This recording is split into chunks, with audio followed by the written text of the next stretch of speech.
RM10,000 hari ini pastinya tidak sama nilainya berbanding 10 tahun akan datang. Berapa banyak perlu simpan emas ni? Selepas cukupkan simpanan kesemasan berjumlah 3 bulan pendapatan dalam bentuk tunai di bank seperti tabung haji atau ASB, emas boleh dijadikan simpanan tambahan untuk mencukupkan menjadi 6 bulan pendapatan ataupun lebih.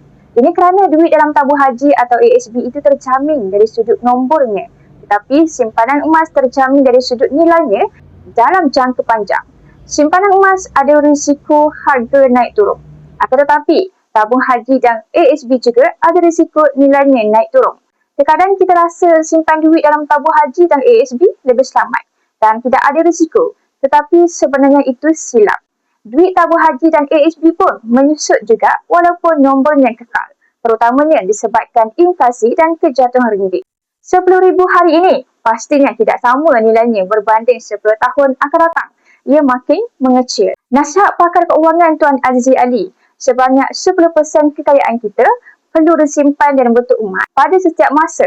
Kalau nilai kekayaan kita RM100,000, maksudnya RM10,000 perlu disimpan dalam bentuk emas. Nilai selebihnya laburlah di tempat lain yang kita mempunyai ilmu tentangnya untuk tujuan kembangkan kekayaan itu. Menyimpan emas mungkin tidak membuatkan kita kaya raya, tetapi yang pasti emas melindungi kita daripada jatuh miskin. Nak mula menabung emas tengah ilmu, boleh refer di pin video saya ataupun terus direct DM saya dekat Bazaar Barafai untuk saya guide satu persatu.